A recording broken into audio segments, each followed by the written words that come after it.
Hey guys, welcome back to the channel, Lost Stars TV. We are Reddit MC, and he's James. And he's Ray. We are back to review episode 5 of The Last of Us. The title is called Endure and Survive. And I'm going to be straight up with y'all from the very beginning. This episode ruined me. Not because it was a bad episode or anything. I couldn't fight back the tears, bro. Emotional damage. I was crying so fucking hard and I couldn't stop it, bro. But it was very sad. I will give it that. Let's break this episode down. Joel and Ellie, like they had just got basically woken up by Henry and Sam. They kind of show us where Henry and Sam had gone through. Yeah, like a little flashback. Yeah. A little backtracking. One of the things that they added to the show that is not in the game is they made Sam deaf. I thought he was only doing it because he was trying to stay quiet. Oh, yeah. Like, Yeah. watch yourself or something like that. Yeah. But it became very clear that he was actually deaf. And the actor who did Henry and Sam did a great job. But like Sam, whether he is not, I don't know. He is. He is in real life? Yes. Okay, well. He is legitimately deaf. That's very unfortunate, but that played a very key part in the episode for me to like really sell it even more. Oh, yeah. They were hiding out with that doctor. They were waiting on that doctor. He wasn't coming back. They had to leave. Of course, they run into where Ellie and Joel are. Basically, he convinces Joel to help him with his plan of escape. Bro, one funny moment of Joel that really made me laugh when Ellie was like, no, he just has an asshole voice. Yeah, just... Joel, tell him that he's going to be okay. And Joel's like, great. everything's great. You can just hear it. Like, bro. Ellie's like, fuck. They simmer down, share food, which was very nice of them. Because they didn't even make the point of, hey, I know y'all ain't got much. We ain't got nothing. We do appreciate what you're doing for us. And they go over this plan to where they say Kansas City is infected free, which is very untrue because they reveal that, was it Fedra? I had ran all the infected underground. Now, evidently, Henry he knew somebody in Fedra who had been in these underground maintenance tunnels that he could go, I think it was from a bank to somewhere else into like the suburbs. Like the west side of it. Yeah, the west side of it. They have this embankment which leads to a bridge that can get them out of town. Yeah. So that's their plan. At first, Joe was like, what do you need me for? Very skeptical, which I believe that. Yeah. If I woke up, somebody had a fucking gun to my head, I'd probably be a little skeptical too. Yeah. They also give you like some background on Henry. Like he knew this dude. He basically knew this guy that was a really great dude. They helped him out as much as he possibly could. Sam got leukemia, which, God, they just throwing extra shit on fucking Sam for him. Salt on the wound. He basically, the only place that had medicine was Fedra, and he needed the medicine, and they needed something big from him. And the only thing he could give them that was big enough was to turn that guy in. They show something from the game, which was really dope. It was all kind of combined into one little section, but it was this room they walked into that apparently, like, at least had a family. And they had the little goal thing from like the game. Yeah. Which was like just painted on the wall. I thought that was a fucking classroom at first. But it had I think it was a little bit of everything. Yeah. You know what I mean? They even brought the comic book into it, which was really cool. Like Ellie, like the comic book she likes reading, and that's how her and Sam were bonding. They were just talking over the book, playing with cars, coloring.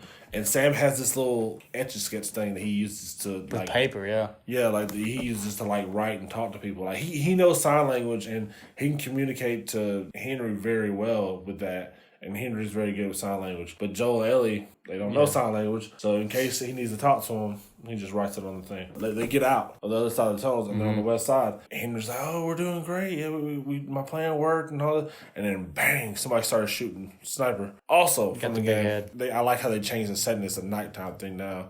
He's just this old dude now. Like he's just some guy just protecting. Joel like had a moment with Ellie. Was like, look, do you trust me? And he's like, yes. So he told her like, I'm gonna sneak around. He got bad aim. It's nighttime. Just y'all stay here. And he snuck around. He got into the house and he confronted the dude. You can tell Joel's a decent guy. Yeah. He's in that position like, man, I got you. Don't make a move. Just please don't. Just stop. Throw down your gun. Stay here for an hour. And it's over. That's something that he would not have done earlier. You know what I mean? Like this shows like growth in that character. Yeah, he wouldn't have asked a question. He just would have, bow. But unfortunately, he made the wrong choice because he turns real quick. It don't show it. You hear this echo like from Ellie's point of view. You just hear, pow. Then you see Joel picking up the gun. And then, unfortunately, you hear fucking Kathleen on the radio. I can't remember the old guy's name, but she's like, hold him there.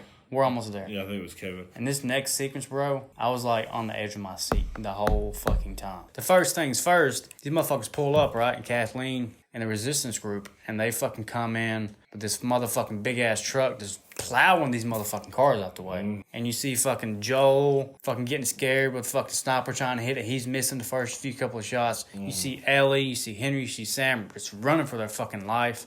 Fucking tripping. Then finally, Joel hits that magic shot. The fucking driver, and he veers off, and the ramp truck, I'm gonna call it the ramp truck, goes into his fucking house and catches on fire. But then it explodes and shit. They come in deep, bro. Perry's taking lead because he knows Joel's up there. He's got Joel covered, and then Kathleen's like, "When you coming out, Henry?" And then Henry has to make a fucking decision, like, "Hey, I guess I'm gonna come out." He looks at Ellie and says, "Hey, grab him and get ready to run." Yeah. And he comes out. Kathleen fucking pulls a gun on him. The conversation between her and Henry, this is when I was like, man, fuck that bitch. She was talking to him and was like, I know what you did. I know why you did it. But do you ever think maybe he deserved to die? Or he needed to die? And I'm like, God damn. This is what happens when you fuck with fate. Yeah, she literally said, like, son of a bitch. Like, it was such a good, like, villain thing to say. In the moment, specifically. Because he's like, it's my little brother, man. He's just a kid. Yeah. This is what happens when you fuck with fate. And, like, it wasn't... Kids die all the time. Yeah.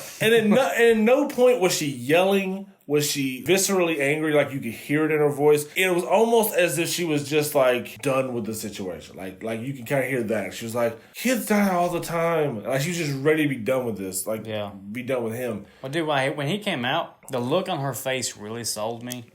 As like, oh my God, we're finally here. I got what I wanted. Exactly. Like, the look on her face. The character Kathleen in the episode really gets on my fucking nerves. Not that she's a bad actor or nothing like that. It's just in the episode, she really gets on my fucking nerves. But in that moment, Henry came out. The look on her face, I was like, that's damn good acting. Yeah. From what they were talking about her brother, she's nothing like her brother. Like, she is...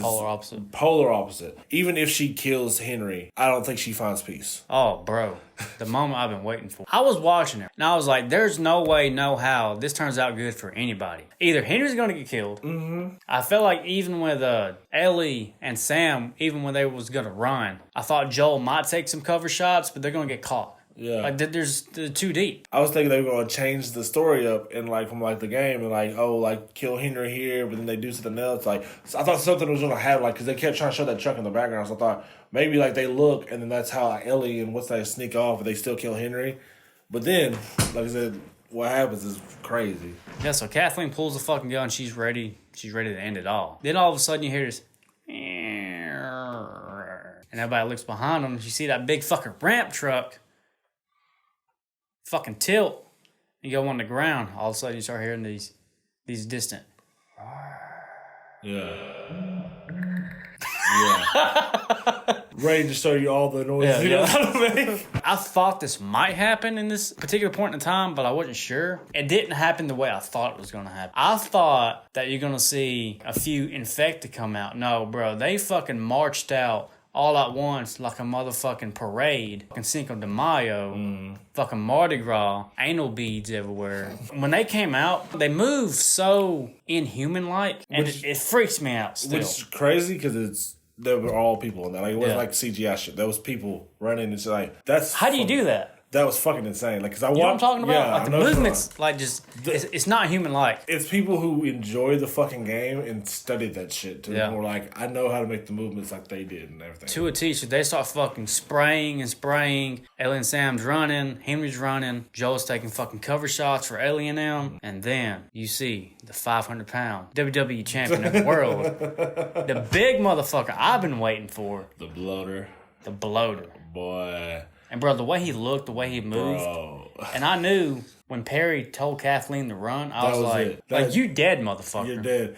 And I didn't expect here's what I him to get ahead of himself. My literal thing that I thought about when I saw the bloater, I thought back to the scenes of, like, you know, like in the game where you fuck up when you're fighting the bloater and then he kills Joel.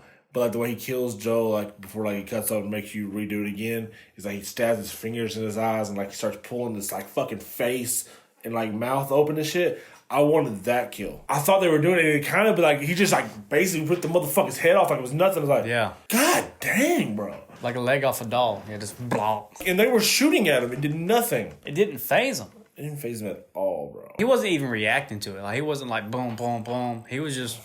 taking shit. Yeah. While all that's happening, Kathleen had ran, and then like Ellie had got trapped in this little car, and like this child clicker gets in there. As soon as the child clicker gets in there, like you think, oh, like he's gonna go. I know, obviously, know it's not gonna get Ellie, but that's insane that she's trapped in that car. She sees Sam and fucking Henry trapped in their car, and she goes to take a knife and she starts stabbing the clickers behind her, which was really cool. Joel's still doing cover fire, like a G. And then they run up in front of the house, and then Kathleen stops them. Poetic justice in a way, because she gets killed by a child clicker. Yeah, the one that was in the car. And what's, like I said, kind of poetic about it is she was trying to kill, like she was talking about how kids die all the time, and like she was going after fucking Santa, like Henry. Karma, bitch. Yeah. She gets taken down. And then they leave, all of them leave, and you just see carnage of all these fucking infected just in this little small town. It's fucking insane. They're not free no more. Mm-hmm. They're at this little motel, chilling. Joel had told, after all that, he told Henry, was like, look, man, if y'all want to go, come on. Come with us. Like, of course, Henry says yes. Then it shows Sam and Ellie, and they're like reading this book together. Henry tells Sam, look, you need to get some sleep. He lays down for a second, but Ellie wakes him back up to keep showing him the comic. And then he starts talking to her. He's like, hey, are you ever scared? Like, he's writing this, and she's like, do I not look scared? And like, just talking. And of course, she makes a joke. She's like, I'm scared all the time. Scorpions, like, being silly, being stupid. And then he says something about, you turn into a monster that's still inside of you. And like, he just shows her this bite on his leg, which in the game, they did not do that. Yeah, I was like, fuck. And like, you knew. You know what I mean? Ellie says something about how her blood is medicine. She cuts her hand, and she tries to put blood in his wound, her blood in his wound, in an attempt to save this little boy's life. God, that hurt so bad watching that. And then after that, the thing that really made me start like just pouring was, he said, will you stay awake with me? Every bit of that just, like, it fucked with me. She falls asleep, and he's just sitting on the edge of the bed, and she gets him, starts attacking her, because now he became infected overnight. Henry and Joel are fighting over this gun. Henry gets it, pointing him off, and then he shoots fucking Sam to stop him from attacking Ellie. I was like, whoa. But it was intense, though. Fucking Sam attacked Ellie. Yeah. They burst through the fucking door. And Joel's like, oh, shit, I'm coming. Yeah. No, you're not. And Henry just, like, stops him, but he shoots Sam and saves Ellie. Yeah. Joel just tries to go to Ellie to check on her. He shoots the ground in front of him. They're like... Joel's just like, fuck, what do I do? He's like, just give me the gun, and then you just hear, like, fucking Henry just break. He's like... what did I do, Sam? And like, you just like, you knew that, like, acting in the moment. Yeah, in that moment, he was gone. Mentally, he was gone. And he was just like, bro, like, he was just, give me the gun, and then he turned the gun on himself, and then bam. Bro, there's something about these cinematics and the end scenes. It was very similar to episode 3. Was it episode 3 with Bill and Frank? This one had the I'm sorry note. All you saw was close-up of Joel, and you see Ellie walking away in the background. Like, that cinematography at its best, bro. Because not only does it visually look pleasing, it's telling you a story. How now it's not Ellie the one lingering on to these sad moments. Ellie's like, let's go. Yeah, dude. Like, now it's Joel sitting there lingering, thinking about shit. That makes it even worse. Ellie doesn't have friends. She finally found this one person she can actually bond with. And just for a moment in time, like, to be in her youth and not have to be a rough running gunner at fucking 14 years old. She can actually play with kids, and it's tough, man. I know I've said this like every episode. There's not been a bad episode, bro. Not one. It's been a very good season. We've made it halfway, and it's been great the whole way. Not even a small little slip up. We've had like minor criticisms in like every other episode or whatever, but like nothing like, oh, dude, this is a bad part of the episode. Like, why did they do? Because you lost Sam. Yep. Then Henry lost himself. Yep. And you lost Henry. And now you got to see fucking Joe and Ellie deal with another person that they just met, grew the bond with for a short amount of time. And now it's just at the end of the day, it's just them two walking off into the sunset again. Thank y'all for watching, guys. Make sure y'all like, comment, subscribe, and until next time, deuces. Adios.